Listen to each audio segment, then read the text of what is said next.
Devi mkoma Carlton. Awa right Uripo. Nasitati ligetimbokushanyira kuno ku Warren Park chi? Warren Park 1. Warren Park 1. Timbonzwo kuti dzakamira senyaya dzekugeto kuno. Mazaro maita runedza kani manyaya dzemadrugs kuno kurisi. Awa ndizvo ngoma ndiyo. Varongotora ana ngoma izvozvo. Bopa blame kuti economic hatina mabasa hatina chichichi ndozvazvingori maketo izvi. Ima amusikurowo here. Aiwa. Aiwa mai. Hamusati matanga. Aiwa. Zvakamboda kumbondibata at that time. Telling the truth. Madays pandakasvika status yangu. Kuti ndiri HIV positive. Zvakaitika enge ngori life yekutoti unongosvika mapirisi anditika uri kumwa mapirisi. Saka chinhu pana teme kuti ndakazongosvika papuwe kana kuti unongonzi manero autora mapirisi here pamise mune vanhu mune chichi anditika. So zvengo ndinetso ndiri kumwira mishonga ndakambobvunza tete vangu nza vakangotsika nyaya une liver hombe une chichichi havana mbotaura zvine musoro but that time anambara ndaita kana shongo nazvo that time I was grade 7 grade 6 ipapo anambara ndaita musoro then ndanda kusekondari anditika chaicho chalesson reggae and counseling saka meme vakangotomuka zita remishonga anditika then rimwe zuva ndakabata bhodho mamuri grade ani papa ipapo nanda form 2 I guess form 2 andi vavangotomuka zita pandakazobata bhodho rangu andati ati zita ndinenge ndakamborinzwa samwe zvakambonditorera about 2-3 days but zita ndakamborinzwa samwe then mandazoita skill feature painternet pandaona ndio zvazviri mandatombogenda ndakangasosecha ndati ndisechero kune nandire shamwari yangu enzole ndisechero pepaya haana mboita futi action haangosoro nzekupenga pandazoenda futi ndaona ndizvozvo that time handiramba ndanobvunza anyone kana chii ndanda kungozvidya ndega mukati kuti why me inini chiya then munongoziva sezvazviri ukaramba uchifunga uchichafiki chatakutochimono chamba ichi mutochi ya ndozvana ndoingaingoringa life yachona samara ya zvingodaro then around form 3 saka ipapo wadiscover kuti mushonga uyu wandiri kubhodho randakabata nezvotaurwa painternet ndeze HIV hauna kana kuzomboita courage yekubvunza tete kana amai handina kana handina ndaizvo zvakatongoitika dainge ngori ichokwadi here ichi zvavari kundiudza changa chiri chii chikuitika then zvakangoramba chingodaro chingozvidya mo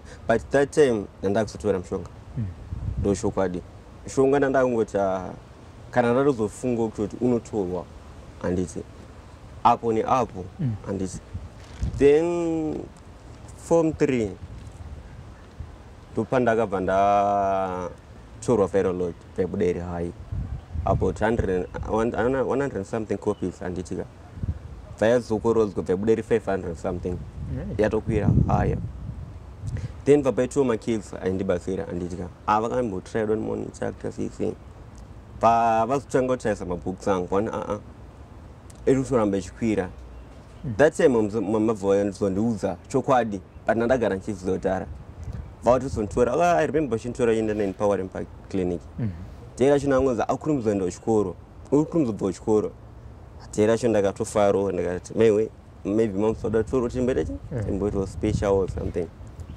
panaona ndasvika ndawacha inform paper yanza ichafast tobuda ndikuona ndisitombodrasiwo zviri special zvechichichi it's okay but atobuda atapinda mumashops ataenda paWarren Park then mamabva opinda muconsultation anzagarichi kara panze pane zvadambotaura mukati vanhu voita about 15 to 20 minutes vachitaura hapana chandenzwa ndiringori panze pandazochedzwa mukati svika ndiri kupinda mukati ndiri kuona mama vari kuchema pepe mama uchanga kutaura nyaya yavo kutoti ndakatestwa gore rakadai ndibva ndazoziya saka iyo pandakazozviziya nandatokuzvara kudhara saka ndomabatira kuita chirwere anambira ndadawo anyepera that time kanzi kuziya kuti ndo status yako zviri HIV positive ndakati ndiri kuzviziya ani isibva kuti shoko ari mukati zvakanzi uri kuzviziva hawo andati ndakazviziva last year zvakanzi ndosaka usiri kutora mushonga here ndakati aiwa mushonga ndiri kutora handaikwanisa kuvaudza ndakatonyepa that time kuti ndiri kutora mushonga still pazvatangodara then makesi matangoda kundibatsira vachindimenta vachindinkariji kutora mushonga handiti then still zvakamboda kuti neisei handiti I remember ndembosinesu kuchikoro vakomana nemusikanzwa pane zvatakambopara then patendisiko punishment ndiri kupunishment ndakangoti angofila week handitika ameno chichakaitika then the following morning I remember angeri Thursday pandatomuka vandageza vandadya ndakazo rimwe suva tarichaona kuna mhanyi vandanoudza antu angangwarisa kuti sora ungachaona paibva tangorondisika kanzi unopengera ndati ndiri kuziva chokwadi pavaona ndiri serious ka pamhanyi vanoshedza mama vachidzoka vachinonda ndiri mumba set rangu lefresa richashanda ndatokolapsa paipai vanhu vashedzana nemuraini vati haya mota vatora vanoendesa pawarren park clinic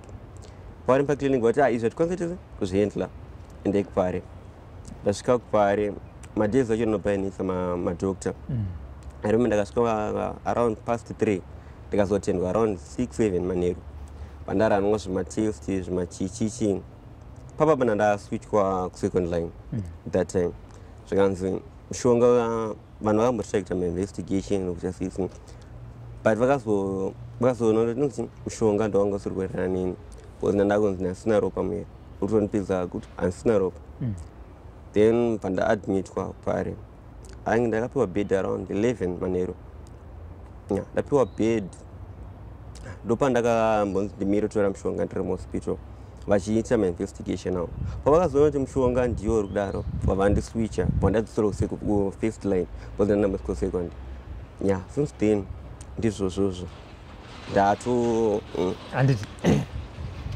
wataurawo kuti pawaka uri form 2 waziva kuti status yako ndo mamirira zvakaita wakatanga kutofuta mbanje wakazoregera zvaita sei uzotora kuti izvi zvikaizvi okay ndine vamwe bloods vangu mukidzi mushamwari ndakatongosangana naye ndisingada ngunyepa mune yakandibatsira kuti tiende zvese haana mvura icha kuuya kwandiri semunhu ari pabasa iwas is a brother aitaura zvakadai ndakatozosvika patime yekuti ndakazomudza kuti ndozvandiri kuita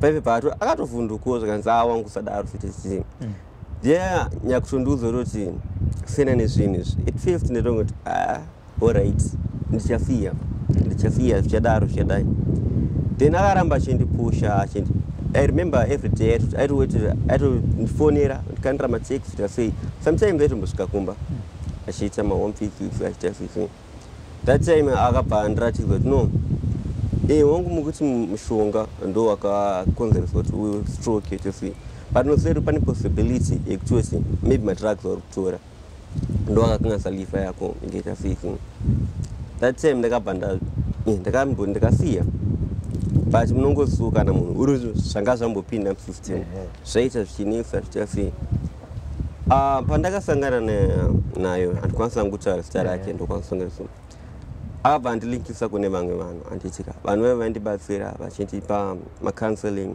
vachindisapota even now ndakwanisa kusapota vamwe but vanhu vava vachinini handida ngunyepa ndo achindisapota achindipa maadvice machi everything handiti pashamwari dzako iwo waziva wega kuti status yako ndomamirira ayakaita through internet nemushonga wanga wakabata shamwari yako wakatanga kuudza yakati chii kana paine wawakaudza shamwari yangu apana ndakaudza vanhu vanotoziva ndevekubasa chete handina shamwari yandakaudza nganyepi kusvikana nhasi hapana munhu wandakaudza handina okay saka chazoita manje kuti ubude pachena even shamwari dzako nehama zvizive kuti Carlton ndo mamirira akaita chii I think nezvandakaenda through handitika nezvinhu zvakaitika zvese maybe Zimbabwe yakawanda the world yakawanda pamwe pane vamwe vari kutozviitawo through handitika I think ndakasharewo story yangu pane munhu achakwanisa kumotivatikawo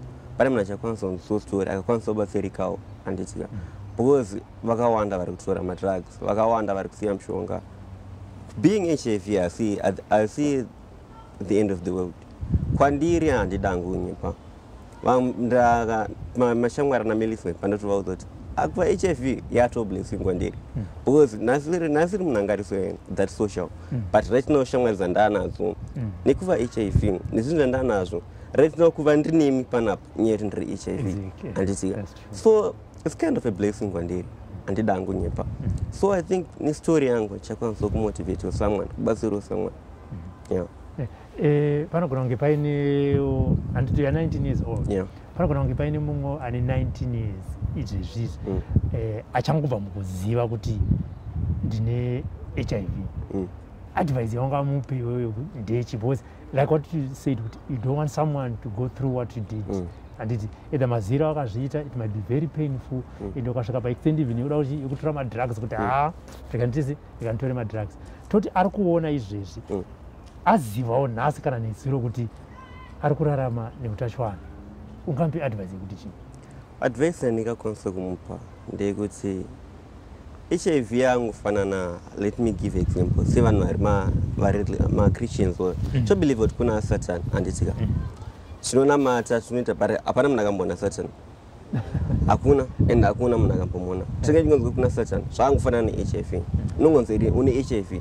But mukantarisa pane angatoona kuti ndine HIV right now. Hapana handiti. As long as ukatora medication yako unorarama a happy life. Ukatotora vana vari negative. Yeah. Ngatidzokere kuhospital. Amai vakuudza kuti ndonyaya yacho ngoba wabuda kuchena ndatone gore ndataze ndazviziva. Relationship yenyu from there. Obvious, pakatanga a new relationship. Mese vamakuziva. But ngatidzokere kumashure. For 1 year, iwe wazviziva, hauna kuudza amai, hauna kuudza tete. Relationship yako naamai papo yanga yamira sei? Taura chokwadi, relationship yedu yanga yakusaita zvekudaro.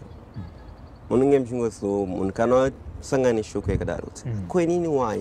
Vaide kundiudza why nini? Because munoziva takawanda kumba kwatete, kumba kwamama. Ndindega ndiri positive. Handiti kuti inini why? Handitika pane imwe extend iyo ndakatombosvika kutonge ndakumaka mama, but zvakazongochinjawo ndatozoti no, HIV I see the end of the road. Mabva makubva kuclinic iwo naamai, nyaya dzamaitaurirana kana kuti masvika kumba dzanga dzakamira sei? Okay, munhu akatoshokwa wese ndofunga kuti amai vako. Yeah. I remember tiri mukati muclinic momusi vakaradzika kushoka zveshokwadi handiziva, but tabuda tatopanza takaenda kumba vakataidawo ndimotivata kuti unoziva here nhengo yomuraini handiti unoona zvaakaita nezvaakaita atonewo HIV itori mumwe wangu handiziva unokwanisa kurarama life yakadaro yakanaka neHIV yauri handiziva. I remember takasvika kumba vachinipa motivation vachita sisi vachipa mamwe examples evanhu vanga vane HIV handitika vakatombondia, because I remember uncle vangu vakashaya neHIV. Munhu wekutoti angari muenzi kuma-ARVs akambouya osiya, vouya osiya. Saka vatangonipa example yakole vangu tikule vako mafira avakaita ndo mafira avakaita so handiti. Saka amen ukasatora zvakwauri upenyu ndowako pamwe ndetase ndapedza kusvika kumba vaingondipa maexamples evanhu vari pamushonga vakurarama neHIV. Yeah. Kufamily pane here wavakataurira kana kuti imi mese iwewe pane wavakataurira kuti inini ndiri kurarama ndakadai so? Yeah, kumba munhu wese anoziva handiziva, but pesa apa vanhu even now ndozvonoti vanhu vanoziva but yet they are still pretending kutonge vasiri kuziva anything. Tozoti vanhu vari kuziva zvinhu zviri pandiri but vari kuti vakanyarara handiziva. Because I remember tikataura nyaya dzeHIV nongonzi bbb handiziva kurumidza kupera but havazivi ndotozviziva kuti vanoziva kudhara nechekudhara. vese everyone wanoziva kuti ndo status yangu but ameno kuti vachiri kutya here toti pamwewo ndinosi kuwapa mukana pamwe ndofunga after this program anenge kutiza kuti Carlton akazobuda naye pamwe kutoti kwewo wakadi kutanga watitaurira panapa nekuti uite anditi saka handi kushamwari dzako dzaunotamba nadzo wangataura na Millicent nana Millicent makasangana sei? Na Millicent takasangana basa ndizira because I remember tiri mugroup rekubasa ndopakakandwa video rake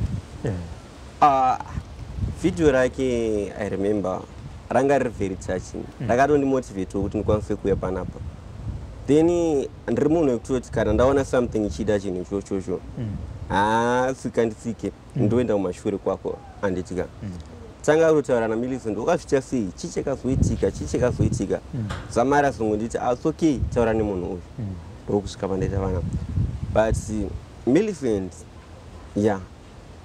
ndiri tingati chii brother and sister I think more than because munhu po chokwadi because ari kundimotivata kudarika zvimwe zvinhu right now because ndaitombogaye kutoti ndikauya panapa ndikataura story yangu verse unengoneka ngabhebhi wasatwauza mareni kuti unozonoramba noti wangu ndozvaurizvi babai handiti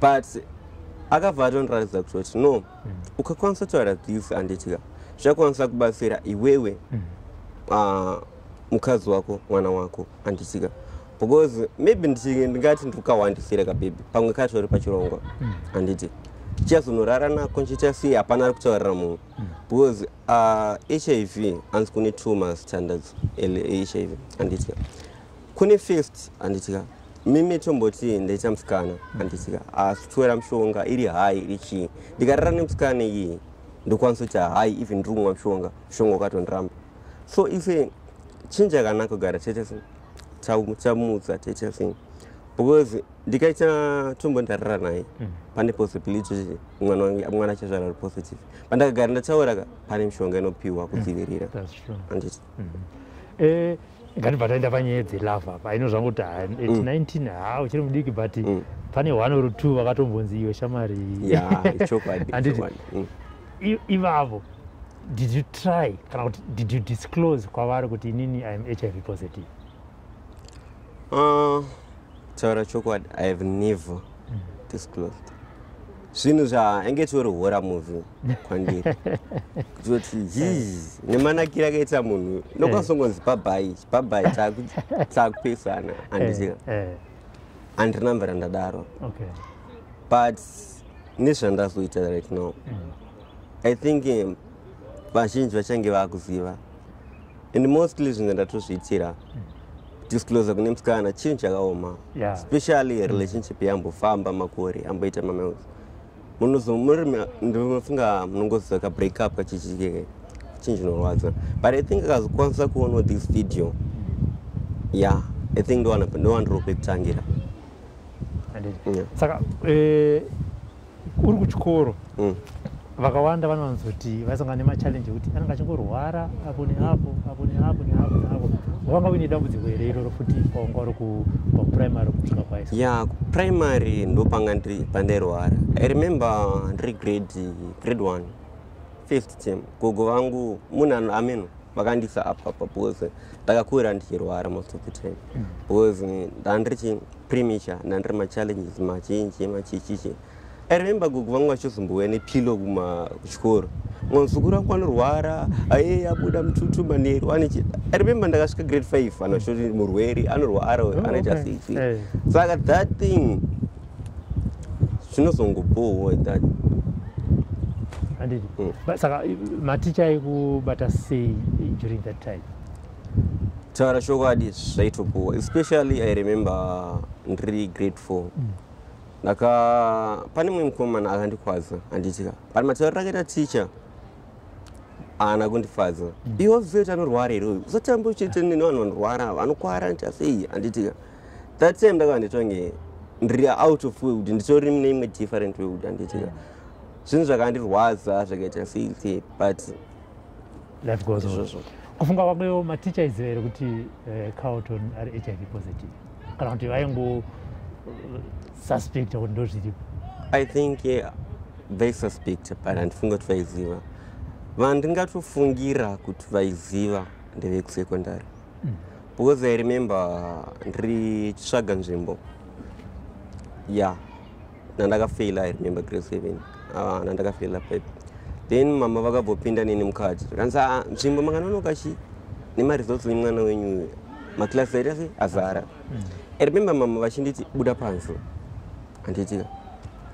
But mataurira vakaitaka I know kuti vakanoti tashandisa status yangu kuti ndiwane nzvimbo ende ndozviziva vanogara kuti handizvizive because mama vangu munhu wekutoti anokwanisa kuhida something vakanoziva mama vako ndizoti pane zvaitika handiti. I remember because tiri mukati veiti anzi akamborwara saka ndosaka akafela akaita 6 but I know ndakatozozviridha ndaform 3 kuti ndo statement rakashandiswa ane HIV mwana anorwara anoita ndo zvakatongoshandiswa ipapo handiti.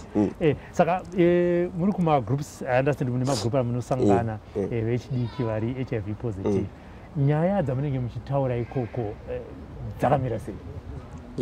Nyaya dzatotaura mostly ndezvengoencouragana nezvemishonga handiti nezve also disclosure handitika because mostly ndezvingori zvepamushonga handitika kumwa mushonga zvakanakire kumwa mushonga chii chinoitika also tinodiscover nezvechinhu madisclosure ma-STI machichi ndezveringosapotana sevanhu vari pamushonga handitika. Carlton, decision yawatora ine ma-impact negative and positive. Let's look at the negative. But this is the first time that you are disclosing your status. How prepared are you, especially you want to change? The discrimination kuchechi pamwe maingosvika mosvogara Carlton muchitohagana Carlton nawe kufunga kwako iwe wadisclose kudai so community nekuchechi vachakuona as the same Carlton here kana kuti handizozivi hangu mafungira avona but kana varichiri vanhu vari old fashion vekutoti vaitaka neglection obvious pachaitaka that onzi gatimboita sei gatimbosuduruka obvious vamwe maparents achoti iwe tochamenda ningi ane nyingi anozodai anodai so handitika but kutaura chokwadi makaona ndauya panapa ndiready for each and everything chauya pamberi pangu whether pakacha booze chi and I don't care everything ready. Indeed. But ndamboti umbonza chakambingi chakakuholda tokona kunge wakashaya kana kuti platform but pashamwari yako kana kuti kuchechi wongodzo kana ndimufundisi kuti ini ndinokona mamirira ndakaita I'm HIV positive. Why wakanga usingadi kuvaudza patime yacho? Chakutaura chokwadi, lack of knowledge, and also I was one of the people I used to discriminate. Apana mnaiziva status yangu, but I discriminate and ndega. Kuti uri mclass unenge wakatoti but pangaite mwana ari HIV iri mclass kuno anosoka simba vanhu symptoms but hapana ndini ndega handitika pamwe pacho ndozomboti wakabata kabhodhoro why nini zvichapera rini zvirini handiramba ndaita discrimination kune mumwe but ndini ndega ndaizvidiscriminate nekuti pamwe discrimination kuna kutotanga nhasi zvichienda mberi ndini ndega ndaizvidiscriminate. Saka in terms of masports ndizvipi aunofarira kuti timboziva kuti timu yako inoruwa zvakaita so okay handisi munhu ari that kumasports because basically ndiri munhu ainakirwa nezveacting since primary secondary aiwa acting here ndokwangu handisi. Saka in the next 5 years in terms of career Carlton tichamona achii? Carlton, I think ndoda kuva a motivator, especially pavanhu vari HIV. I wish ndingakwanisa kuenda higher, ndingakwanisa kubatsira vacho vari kushaya support. I know kune dzimwe nzvimbo sina makids, izvozvo zvikuzikanwa. But I think vanhu vavo vakakwanisa kuwana support, ndingakwanisa kuzokwanisa kuvabatsira. I think ndozvandiri kuda. Like HIV counselor. I want to be a pillar for vanhu vakadaro. Yeah. Mashoko ako ekupedzisira kune vechidiki kunyanya vari kuona program inei vari musame situation. One, vanogona kunge vasati vadisclosure, vasati vadisclosure. Two, vanogona kunge vakadisclosure. Advice yaoda kupa vanhu two ivavo ndeyekuti chi? Yeah, kune vacho vakuziva status yavona usazvidiscriminate sezvandakazviita. Anditika Mwari ane reason yaakazviitira. Hakuna chinonzi mistake kuna Mwari. Nyangwe mai vako nababa vako vakuti uri mistake, kuna Mwari hakusi mistake. Anditika one way or another uchazviona kuti zvichakubatsira, zvichaitotisangana someone, zvichaitotiti something. HIV is the end of the world. Chitomwa mshonga kana wegeta one msikana uchatomwana ane HIV kana asina. Azviri kana uri HIV usharura msikana ari HIV. Right now kwane ma prep machichi mshonga unobatsira izvozvo. Then kune ava, yeah, let me give this info kune vabereki especially, because dai izvi zvakaitika kwandiri at that age, maybe zvakadai zvakakwanisa kundibatsira kudhara. Problem ine vabereki vedu kazhinji vanoda kuzotidisclosera takura. Mukazondidisclosera ndakura ndane kachibhebhi ndakuzvinzwa zvinondibreaka. But I think mukakwanisa kuti mwana achikura shumudza mpichana azvinokura zviri mahari, haazoita shoko yekuti handitika. Yeah, ndothinga ndo mashoko. Handiti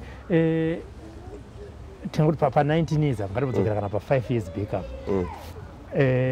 Pane zvimwe here zvatingati zvawaida kuita muupenyu hwako zvausina kuita nekuda kwokuti waiti status yangu chi handifunga kuti ndokwanisa kuzviachievha, zvoti zvokatifunga unogona kutoseka kuti ngadai ndakadai so naye akomana. As you're saying kuti HIV is not, being HIV positive is not the end of the world, but pa time iyoyo waifungidzira kuti this is the end of the world. Rega ndisiye kuita izvi. Okay, ndofunga nambokuzoti handisi munhu wemasports. Handitika, but matauriro oitwa nematicha, ndiono kuti vakaudzwa kuti chii nanagogo nanachi, even kumasports aiwo unorwara unoita sei ndozvinoita kuti zvimwe zvacho ndiruze interest nemasports, handisina kana bika nachii.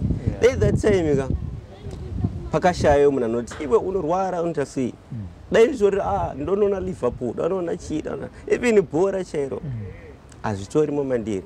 But sezvanambotaura, vabereki ngatizei kuti kuudza vana vachiri vadiki zvinorema. Munoti anozofamba chiudza maneighbors machichichi, but no, vauze vachiri vadiki zvinovabatsira.